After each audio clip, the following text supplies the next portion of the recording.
Wari Sapuna Tabiribusumbu Taramno Uksabagaloinana Laubirasi Amit Kumar Huidrombagi The Bus Stand Wari Asigi Season 2 Manga Subatangka Phone adu hangdok tunu yenglubadadi YouTube ki notification ormi notification aduda asumna iri Panthoi Season 2 Episode 1 haida Madu amu uruba matamda wakhalda mawon khalakle Wari adugi wari paring mathang ningsinglaktuna hena akiba pohlakle Mahakna kirum tawba aduda mama aduna su khanglakpadagi asumna mama aduna hari chak to losilase aduga ngasidi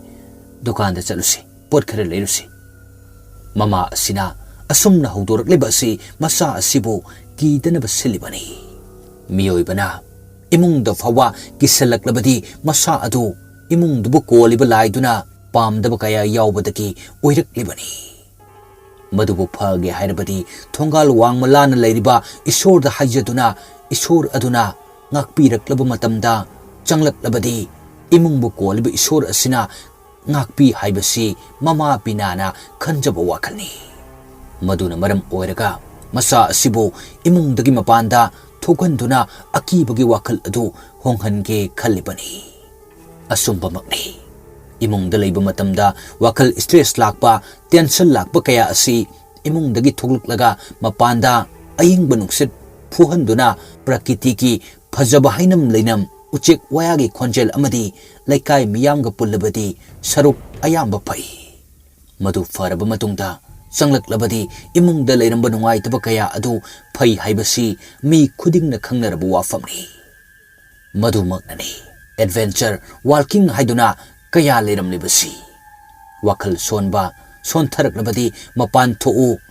namanaba pullo ahal laman uno jiba panbaga marup sananaba honau maduna achikpana piba akhi akhang awa ana khara makhaidi koi hauzik bina amadi thacha chak khara thuna loisilamduna thoklakle matamdi pung 10 mukti taramlani ayuki matam oibanina mahai mi pumba magi thabuksing tongnaduna leinari thongal hek ran thorakpa matamda thaja yumlomda fat yengi yum adu thawai panba amagum yamna sauna mangonda yenglakpadongna khale mamit ani adu suktoktuna tamthina yenglaktuna satkhro mafam asidagi lapna haibagi mawongda thajigi wakhalda phauri mahakna sumna yenglingi matam asidasu mapa pamhaiba yena kharomdagi tholakpa matamda thaja amukka hen akiba pokle mapa adugi mideng adusu mahaki mamittadi akiba ama oina uhale hauriba haikreng pambi adunasu hai humna thajabu mafam asidagi talakpa mana uri adubo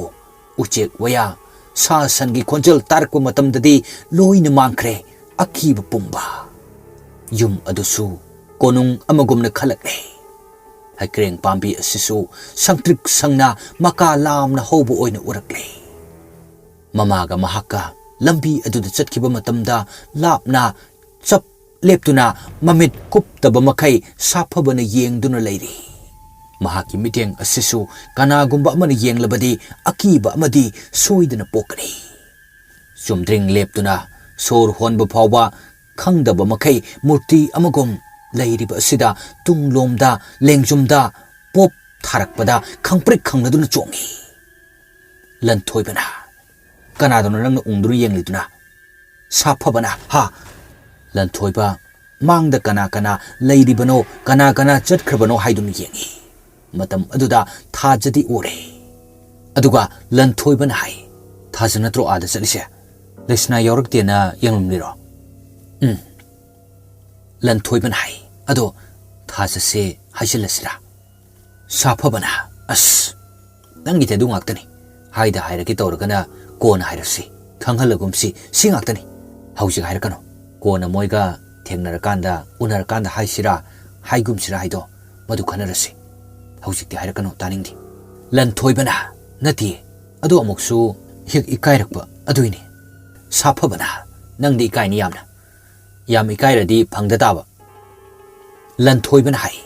ꯑꯗꯣ ꯑꯃꯨꯛꯁꯨ ꯍꯦꯛ ꯏꯀꯥꯏꯔꯛꯇ꯭ꯔꯤꯅꯤ ꯃꯤꯒꯤ ꯅꯨꯡꯁꯤꯖꯕ ꯂꯩꯅ ꯂꯩꯅ ꯑꯩꯅ ꯑꯃꯨꯛ ꯍꯧꯖꯤꯜꯂꯨꯕ ꯍꯥꯏꯁꯦ ꯑꯩ ꯌꯥꯝꯅ ꯂꯥꯟꯗꯧꯕ ꯃꯥꯜꯂꯤ ꯄꯥꯞ ꯀꯥꯏꯗꯣ ꯄꯨꯗꯧ ꯃꯥꯜꯂꯦꯃꯤ ꯁꯥꯐꯕꯅ ꯑꯗꯨ ꯑꯣꯏꯔꯗꯤ ꯆꯥꯛꯅ ꯂꯩꯌꯣ ꯂꯦꯛꯑꯒ ꯇꯣꯛꯑꯦꯗꯣ ꯇꯧꯋꯣ ꯑꯗꯨꯗꯤ ꯂꯟꯊꯣꯏꯕꯅ ꯑꯗꯨꯕꯨ ꯑꯩ ꯑꯗꯨꯝ ꯌꯦꯡꯂꯒ ꯂꯩꯔꯤꯁꯤꯅꯤ ꯁꯥꯐꯕꯅ ꯍꯥꯏ ꯃꯤꯅ ꯍꯥꯏꯁꯦ ꯀꯩꯅꯣꯗꯤ ꯈꯟꯗꯦ ꯃꯃꯥꯏꯁꯦ ꯏꯀꯥꯏꯕꯒ ꯈꯪꯗ꯭ꯔꯤ ꯊꯨꯒꯥꯏꯔꯒ ꯐꯗꯧꯅꯤ ꯂꯟꯊꯣꯏꯕꯅ ꯑꯗꯨꯒꯤ ꯋꯥꯗꯤ ꯑꯃꯨꯛꯁꯨ ꯍꯦꯛ ꯈꯪꯍꯟꯅꯤꯡꯉꯤ ꯃꯉꯣꯟꯗ ꯑꯦ ꯀꯔꯤꯕꯣ ꯑꯩꯒꯤ ꯅꯨꯡꯁꯤꯕꯁꯦ ꯌꯥꯔꯦ ꯅꯪ ꯇꯥꯅꯤꯡꯗ꯭ꯔꯦ ꯆꯞ ꯆꯥꯕ ꯋꯥ ꯑꯃ ꯉꯥꯡꯅꯁꯤ ꯆꯒꯠ ꯅꯨꯄꯤ ꯑꯉꯥꯡꯗꯨꯅ ꯄꯦꯠ ꯉꯥꯡꯒꯅꯨ ꯑꯗꯨꯗꯤ ꯀꯣꯟꯅ ꯈꯟꯅꯁꯤ ꯃꯤꯅ ꯍꯥꯏꯔꯒ ꯎꯁꯤꯠꯇ꯭ꯔꯤꯌꯦ ꯅꯃꯥꯏꯗꯨ ꯊꯨꯒꯥꯏꯒꯦ ꯑꯁꯨꯝꯅ ꯁꯥꯐꯕꯅ ꯀꯤꯟꯅ ꯊꯤꯟꯗꯧꯒꯤ ꯀꯣꯏꯇꯥꯟ ꯇꯥꯟꯅꯩ ꯃꯗꯨꯗ ꯅꯣꯛꯇꯨꯅ ꯂꯟꯊꯣꯏꯕ ꯀꯣꯏꯆꯦꯟ ꯆꯦꯜꯂꯤ ꯃꯈꯣꯏ ꯑꯅꯤꯒꯤ ꯃꯔꯨꯞ ꯑꯣꯏꯕꯒꯤ ꯑꯣꯏꯅꯖꯕ ꯅꯨꯡꯁꯤꯖꯕ ꯑꯁꯤ ꯎꯕꯗ ꯂꯩꯁꯅꯥꯗꯤ ꯃꯣꯃꯣꯟ ꯇꯧꯔꯤ ꯃꯍꯥꯛꯀꯤ ꯐꯤꯁꯥꯀꯣꯟ ꯑꯗꯨꯗ ꯐꯤ ꯁꯥꯅ ꯂꯝꯕꯤꯗ ꯂꯩꯔꯤꯕ ꯄꯥꯈꯪ ꯑꯅꯤꯁꯤꯕꯨ ꯌꯦꯡꯖꯔꯤ ꯁꯥꯐꯕꯗꯤ ꯃꯃꯤꯠ ꯀꯨꯞꯇꯅ ꯄꯦꯟꯅ ꯌꯦꯡꯖꯔꯤ ꯃꯍꯥꯛꯀꯤ ꯅꯨꯡꯁꯤꯕꯁꯤ ꯁꯥꯐꯕꯅ ꯑꯣꯏꯔ ꯃꯥꯜꯂꯦ ꯍꯥꯏꯗꯨꯅ ꯆꯞ ꯌꯨꯡꯅ ꯈꯟꯈ꯭ꯔꯦ ꯑꯍꯥꯟꯕ ꯎꯔꯨꯕꯗ ꯅꯨꯡꯁꯤꯕ ꯄꯣꯛꯄ ꯍꯥꯏꯕꯁꯤꯒ ꯃꯒꯨꯟ ꯈꯪꯗꯨꯅ ꯅꯨꯡꯁꯤꯔꯨꯕ ꯍꯥꯏꯕꯁꯤꯒ ꯃꯍꯥꯛꯀꯤ ꯃꯐꯝꯗꯗꯤ ꯃꯒꯨꯟꯗ ꯅꯨꯡꯁꯤꯔꯨꯕꯁꯤꯅ ꯍꯦꯟꯅ ꯑꯁꯦꯡꯕ ꯅꯨꯡꯁꯤꯕ ꯑꯣꯏꯕꯗꯧꯅ ꯈꯜꯂꯤ ꯃꯇꯝ ꯀꯨꯏꯔꯕꯒꯤ ꯃꯃꯥꯡꯗ ꯃꯉꯣꯟꯗ ꯒꯤꯔꯤ ꯇꯛꯇꯨꯅ ꯂꯥꯛꯄ ꯑꯗꯨ ꯃꯍꯥꯛꯅ ꯅꯥꯊꯩꯗꯨꯅ ꯂꯥꯛꯄꯅꯤ ꯑꯗꯨꯕꯨ ꯍꯟꯗꯛꯇꯤ ꯍꯥꯟꯅꯗꯒꯤ ꯍꯦꯟꯅ ꯃꯉꯣꯟꯗ ꯁꯨꯔꯨ ꯅꯩꯗꯨꯅ ꯃꯅꯥꯛꯇꯗ ꯂꯩꯍꯟꯅꯤꯡꯕ ꯍꯥꯏꯕꯗꯨ ꯃꯗꯨ ꯑꯣꯏꯔꯛꯂꯦ ꯑꯁꯨꯝꯅ ꯑꯣꯏꯔꯛꯂꯀꯥꯟꯁꯤꯗ ꯁꯥꯐꯕꯅ ꯈꯔ ꯏꯀꯥꯏꯔꯞ ꯇꯧꯅ ꯀꯣꯏꯊꯣꯛꯄ ꯃꯥꯟꯕꯁꯤꯗ ꯑꯃꯨꯛꯁꯨ ꯍꯦꯛ ꯃꯊ꯭ꯋꯥꯏ ꯑꯗꯨ ꯋꯥꯖꯩ ꯍꯦꯛ ꯊꯥꯖꯒꯤ ꯃꯇꯥꯡꯗ ꯋꯥ ꯍꯧꯗꯣꯔꯛꯄ ꯑꯁꯤꯗꯁꯨ ꯄꯥꯈꯠꯇꯕ ꯉꯝꯗꯦ ꯑꯗꯨꯕꯨ ꯑꯃꯨꯛꯁꯨ ꯍꯦꯛ ꯆꯨꯝꯅ ꯍꯧꯗꯣꯔꯛꯄ ꯑꯣꯏꯔꯝꯒꯅꯤ ꯅꯨꯡꯁꯤꯕꯗꯤ ꯀꯔꯤꯁꯨ ꯍꯣꯡꯂꯝꯂꯣꯏ ꯍꯥꯏꯗꯨꯅ ꯑꯗꯨꯃꯛ ꯄꯦꯟꯊꯣꯛꯆꯔꯤ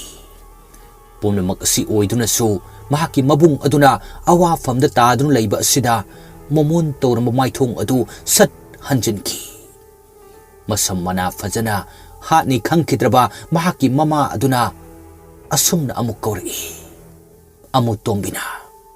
ꯏꯕꯦꯝꯃ ꯂꯩꯁꯅꯥ ꯆꯥꯛ ꯆꯥꯔꯁꯤ ꯆꯪꯂꯛꯑꯣ ꯐꯤꯗꯣ ꯍꯣꯔꯦꯟ ꯑꯃꯨꯛ ꯁꯥꯔꯣꯅꯦ ꯅꯃꯤꯠ ꯀꯥꯏꯗꯣ ꯑꯝꯇ ꯌꯥꯔꯔꯣꯏ ꯅꯁꯥ ꯅꯧꯁꯨ ꯁꯣꯛꯆꯤꯜꯂꯅꯤ ꯅꯪꯅ ꯐꯤꯗ ꯑꯗꯨꯝ ꯁꯥꯗꯨꯅ ꯂꯩꯔꯤꯗꯣ ꯉꯥꯏꯍꯥꯛꯁꯨ ꯄꯣꯊꯥꯎꯅꯦ ꯂꯩꯁꯅꯥꯅ ꯏꯃꯥ ꯑꯩ ꯐꯤ ꯀꯟꯅ ꯁꯥꯒꯦ ꯈꯜꯂꯤ ꯃꯁꯤꯅ ꯏꯃꯨꯡꯒꯤ ꯑꯋꯥꯠꯄ ꯂꯩꯇꯅꯕ ꯁꯤꯟꯈꯤ ꯕꯕꯥꯅ ꯊꯕꯛ ꯈꯔ ꯆꯠꯇꯨꯅ ꯏꯃꯥ ꯅꯪꯅ ꯏꯪꯈꯣꯜꯒꯤ ꯃꯅꯥ ꯃꯁꯤꯡ ꯌꯣꯟꯗꯨꯅ ꯁꯦꯜ ꯇꯥꯜꯂꯒ ꯑꯩꯈꯣꯏ ꯇꯥꯃꯣꯒꯤ ꯎꯀꯤꯜ ꯑꯃ ꯅꯦꯛꯁꯤ ꯑꯗꯨꯒ ꯇꯥꯃꯣꯕꯨ ꯖꯦꯜꯗꯒꯤ ꯂꯧꯊꯣꯛꯅꯕ ꯇꯧꯁꯤ ꯃꯆꯥ ꯑꯗꯨꯒꯤ ꯋꯥ ꯑꯗꯨꯗ ꯑꯃꯨꯇꯣꯝꯕꯤ ꯈꯪꯍꯧꯗꯅ ꯃꯄꯤ ꯁꯤꯟꯊꯔꯛꯏ ꯂꯣꯌꯥꯒꯤ ꯈꯟꯕꯗ ꯍꯦꯟꯅ ꯋꯥꯔꯕ ꯑꯁꯤꯗ ꯃꯆꯜ ꯑꯁꯤꯅ ꯀꯌꯥꯃꯨꯛ ꯊꯧꯅꯥ ꯂꯩꯅ ꯍꯣꯠꯅꯔꯤꯕꯅꯣ ꯈꯜꯂꯨꯕꯗ ꯃꯆꯥ ꯑꯗꯨꯕꯨ ꯃꯅꯥꯛꯇ ꯆꯤꯡꯁꯤꯟꯗꯨꯅ ꯇꯞꯅ ꯀꯣꯟꯁꯤꯜꯂꯤ ꯑꯃꯨꯇꯣꯝꯕꯤꯅ ꯍꯥꯏ ꯏꯆꯥꯇꯣꯝꯕꯤ ꯅꯪꯕꯨ ꯅꯣꯏ ꯇꯥꯃꯣ ꯎꯅꯤꯡꯕ꯭ꯔꯅꯦ ꯎꯅꯤꯡꯉꯤ ꯇꯥꯃꯣꯒꯤꯗꯃꯛꯇ ꯑꯩꯅ ꯐꯤ ꯁꯥꯈꯤꯕ ꯃꯌꯥꯝꯗꯣ ꯂꯦꯝꯅ ꯃꯥꯡꯕꯗꯤ ꯑꯩ ꯉꯝꯃꯣꯏꯌꯦ ꯃꯥꯡꯉꯣꯏ ꯅꯪ ꯇꯥꯃꯣꯕꯨ ꯑꯩꯅ ꯁꯣꯏꯗꯅ ꯂꯧꯊꯣꯛꯀꯅꯤ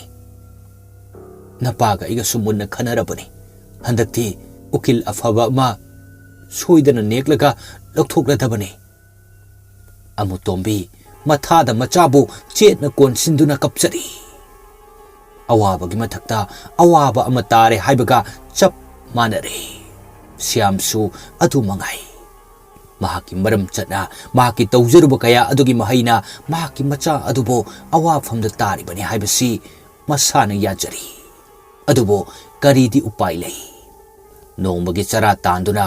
ꯆꯥꯔꯤꯕ ꯃꯍꯥꯛꯅꯕꯨ ꯑꯃꯔꯣꯝꯗ ꯄꯨꯟꯁꯤꯁꯤꯗ ꯑꯣꯏꯊꯣꯛꯂꯔꯣꯏꯗꯕ ꯀꯌꯥ ꯑꯣꯏꯊꯣꯔꯛꯄ ꯑꯃꯗꯤ ꯃꯪꯗ ꯐꯥꯎꯕ ꯑꯁꯥ ꯇꯧꯔꯨꯗꯕ ꯑꯀꯤ ꯑꯈꯪ ꯀꯌꯥ ꯊꯦꯡꯅꯔꯛꯈꯤꯕ ꯑꯗꯨꯕꯨ ꯀꯔꯝꯅꯗꯤ ꯊꯥꯖꯒꯅꯤ ꯋꯥꯔꯤꯗ ꯂꯤꯂꯥꯗ ꯇꯥꯔꯝꯕ ꯐꯠꯇ꯭ꯔꯕ ꯊꯋꯥꯏ ꯍꯥꯏꯕꯗꯨ ꯃꯍꯥꯛꯇꯤ ꯃꯃꯤꯠꯅ ꯎꯔꯦ ꯃꯅꯥ ꯀꯣꯡꯅ ꯇꯥꯔꯦ ꯃꯗꯨꯅꯅꯤ ꯍꯥꯏꯒꯗ꯭ꯔꯥ ꯉꯁꯤ ꯐꯥꯎꯕ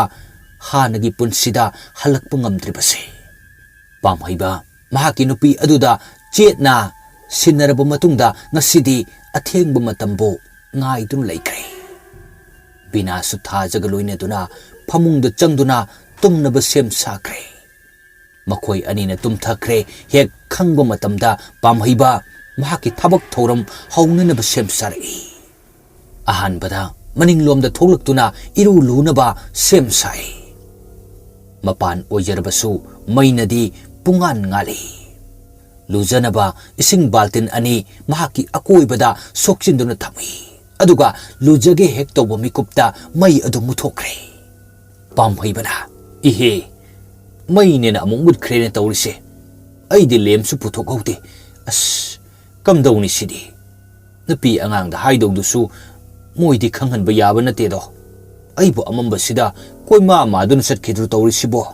Chatloida ngayak ngai khige ai mai lakba. Hausik kan gi mai sinaba matang matam chadana pamutta hek muli. Nong subagi mutpadi kadai no hairage nong mangbada faw musilai.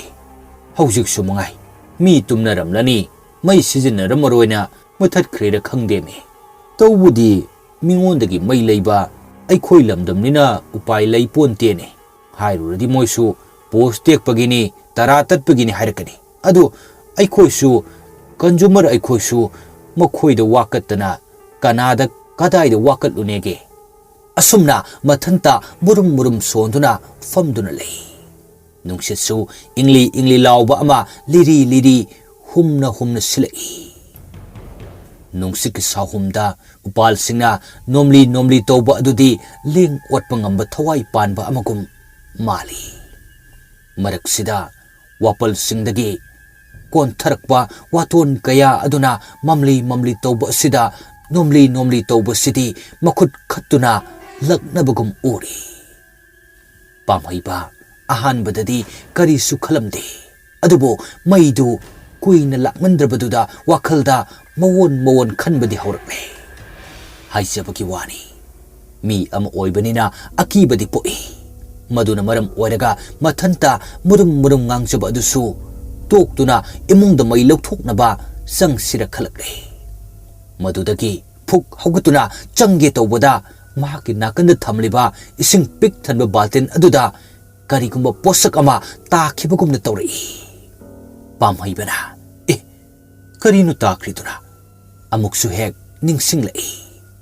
Mahakna famlingaida tampakta sapon ama thamkibani haibado. Madu mahakna haugullakpasida nantaraktuna taramlani khalai. As sapon oira maleni. Asumna makut adu baltin aduda lupsinduna thi. Adubo pikraba baltin adugi manungda yamna thajadana manung adu chauramle. Manungda makut adu kuihai haiduna thi. Adubo pakna hek phangde. Longup amagi manungda upsindur laikhraba laijanga thibaga chap manakre. Karimtadi khaluba tawde. Pamhaiba sapon adu koima maduna thi. Adubo hek phangbu matamda lokhalai. Aduga thammi. Pamhaibana mai mutkringai sidadi masisu tan chakhidra poni. Pamhaiba sapon adu thamlamlaga imung lomda maraduna tapna changi. Masaki mayum oibanina mamlabasu mamna chaurakpa amadi khangbanina thoina lunadi thokte. Adubo pana khanglabasu makhong adudi wangna tapna thangduna chali. Kanagi kusin thorangbu oiramgadoribano mahaki tungda koyin inari. Kanagumba amadi khongseng adudadi paina nabagidamak inai taraba makut aduna tapna lamli. Adubo pamhaibana makhong adu hek thangdokkiba aduda paibadi phangdre. Makut adusu adukki matik sangi. Maning thong adudagi tapna thingjilakpa aduda phanadi sangle. Amamba maraknina kananasu udabagi wani. Urabadi lai kusangbini soidana haigani. Pumnamak asi pamhaibadi khangba obanati. Mahaki lem adu thiba changlai. Paklangda amuk pai. Ukhongda amuk pai tawduna lakpana mahaki ka adu tapna yoksilakle. Tungdana sanglaba khut aduna leptana inarakle. Jiri sum inarakliba asi kona thangda pamhaibagi khongseng adu paiba phanglakpa matang yorakpa asidadi khusa adu launa phaktoraklaga paisinge hek tawi adubo mikup asimaktada pamhaibana mahaki lem adu phat thalakpadadi makhut adu yamna thuna manung lomda joro joro chingsinki pamhaibasu matam adudadi karino ma tawkiba amagumna chingnare pamhaibana hais karino ne ibo chingnarabasu chingnana amuk lem adu thanduna maningda thonglakle maningda amuk hek yobagadi mutkiba mai adu amuk lai pamhaibana hai hera usit thoidaba amagi mawongda ngasaina lakiga laodana hausipu wana imungda maraga changlaga lem ka lothoro kansida asumna amuksu hek masa mathanda sahujari irulu jaba si tasengbagidi masa sengdokpagi wakalni adubo ngasigi oina iru jahugdaba oibana sengna lujarage haiduna phati sapon season naribani iru lujaba hoge haiduna sapon adu tapai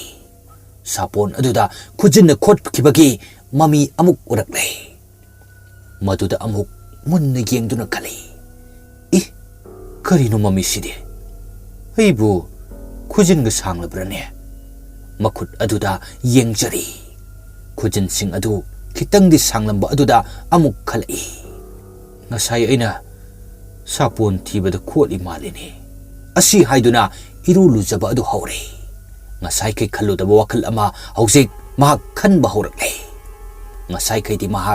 mahaki thorumgidamak thoina khaludabani adubo hausik di khalakle mahakna tawgadaba asi mahaki khuchu khulai adu lokthokduna amangba laising adu lanthengnage haibasini madu tawnanabagitamak kanasu khangdraba matam asida lona thaurang libani pamhaiba sapon adu sum noirakpada mamit usindaba yadaba matang oirakpadagi mamit adu usinduna sapon adu noiri adubo mamit hek usinkiba matam asida mahakti sangsar amada laikre kanasu leitraba ahangba mafam amada matumta leirami maikei khangdana kadomdagino khangdana maikhu manin kayasu tapna pairibasing adugi marakta migi saban manba amuba khara question chenbadu mayek yam sengdana ori amuksu hek mangda cheli amuksu tungda hek noktuna chelai matau aduda pamhaiba tungmang onduna kuyeng yengi adubo kanasu udi asumna amurak anirak onduna yengai khangogduna mahaki hek mamangda maya asangwa panba amana launa ka thoktuna paisilaknaga chikke tawrai matam aduda pamhaiba maning handuna nanthuraga tai khudakta mamai mamit adu ising tawraga chamthoi mamit adu pangthorakpa matamdadi karimtasu tawramdre ngaihakdangdi mahaksu sor thabet holi hais karino ne hauskidubo handak mukti mahak panthadre iru adu prap lujathoi aduga imongda changlai mahakna maning thong adu lonsinbagi thingjillakpada mahakki matung oirapna mami amadi imongda paisinkhre pamhaibadi karisu uhaudrabanina thausadana imung aduda changlai imung adudi maina pungan nganbanina thoina khanjiludre mahakki ka aduda changlaktuna phi asengba set anabagidamak khudai adu lauthoraklaga sechile upu leiriba adugi hek mamangda phami hek phamthabaga mamit adu phi amuba ama tapna masa mathanta kisinjai upugi mamang aduda mitangba amagumna khongai chalaga phamlaba matungda machinda karigumba khara murum sonba haurakle gaihak solaba matungda upu adugi khut paifam adu makhut yetna tapna lamlai mahakna lamliba khut adugi manak nakna khusa khara tunglomdagi jara thintoraktuna khudang adubu paisinduna yannabu honari khusa atai singduna paisilakba adu pamhaibasu handakti khanglei adubu madudi mahaki thabak asida thintanaba natraga ayetba pinaba tawrakpani haibasisu खंगजबदगी मपांगल पुथोक्तुना उपु अदुबो कन्ना लामले थोरकलिबा खुसा कया अदुसु मसिंग तपना तपना यामसिलक्तुना हौजिक्ति पामहैबगी मखुट अदु खुसा अतोपना यामसिनख्रे पामहैबा मया अदु क्रक क्रक चिक्सिनदुना खांगी अदुबो अरिबा पांगल पुथोक्तुना अमुक कन्ना मखुट अदु तिंगथोरकपा मतमदति उपुगी पाइबम अदु फट यौरे मतम अदुदा पामहैबदा पाइसिलंबा खुसासिंग अदु लोइना मांखरे पामहैबा उpu अदु तपना हांदोकले तौबतबो ममित अदुदी उद्री उpu अदु हांदोरकपा मतमदा योंगी अकोइबदा सरोइ ngaरोइ कयाना कोशियन चेलिबा अदु महाक्सु तारे अमुक अमुकसु युमथक्ता कारक्तुना अकी अखंग तोरकपा अदु तारे हाइक्रेंग पांबी अदुसु मनासिंग अदु तपना तपना केलई खरा अमना हिदाक कापसिनबा अमगुमना खुजिनख्रे हाइरिबा सिगी मिकुप खरगी मनुंगदा यामना थुना ओइरकपनि युंगी पालिबा थोंग थोंनाव सिंगदुसु लोनसिलसु कनागुंबा अमना मपांदगी कन्ना कन्ना नमलकपगुम तौरई मरक असिदा पामहैबा थोंग हांदोकलगा उpu अदुगी मनुंगदा मखुट अनि अदु तौरगा Koyna मारई ngayhak maraba matungda thengnare mahaki koina sijinnarudraba lirung ten adu madu phangba matamda tapna paikhatuna lowthorai tenjai khara leiriba adusu lowthokle kendal achou leiba adusu maraga lowthorai sinduru angangba yawriba kokta adusu lowthorakle asum tawduna पामहैबना उpu अदुदगी पोलम कया अदु लौथोरक्लबा मतुंगदा ममित्तकी सिलिबा फी अदु तपना लौथोरई लौथोरकबा हेक लोइबगा ममित अदुसु तपना पांगथोरई अदुबो ममित अदु पांगथोरकपा मतमददी मुसिन मुसिनदुना लेरमले मसिन अदुदसु मुरुम मुरुम सोले ममित अदु मुसिन मुसलंबगी मरमसु महाकना लौथोरक्लिबा कया अदु ममित मगना उबा यादे हाइबगी मतागुम ओइहल्लिबनी उद्रबसु उदना थमलिबा पोलम कया अदुगी मरक्ता सिंदूर अदु खुबाम थन्ना लौखतुना महाकना फमलिबा अदुगी हेक ममांगदा फटजाय मतम अदुदा अहांगबो मालंग अदुदा ngasaikhai maya kathoktuna law khongliba butching adugi saktam adu mayek la na thorakle ngai hakti saktam kaya adu leiramlaba matungda sindur singi makup aduna laimai da takiba matamda amuk mangkre mathangda amuk candle achou ba aduna mahaki akoibagi chuthek marida makhut aduna maraga thamle aduga chukhatuna thale मधुगी मतुंग तारकपदा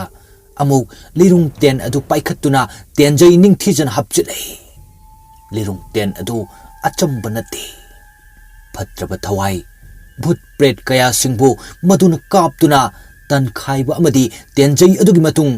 इनदुना महांगना अपांब थबक्ता सिजिन्नब ngami अदुबु हंदक्ति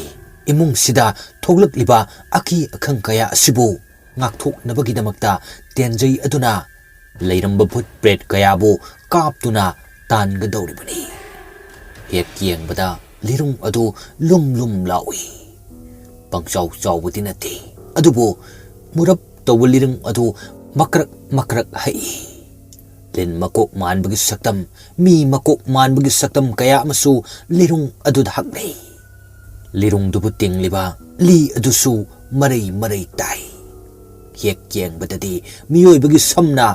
थौरी ताबगी मोंग द सुमाली काप कदौरिबा तेनजै अदुसु मोंग अमनी करी मयेक नु खंगदबना मकोक्तगी मतोन फाव ये मसुसु लिरुंग अदुगा चप मानै असुमना लिरुंग अमा अदुगा तेनजै मरी अदु महाके मखुट अदुना अममम तो ओइना लौखली वारिसिगी मथंगी पार्ट ngaimiनसी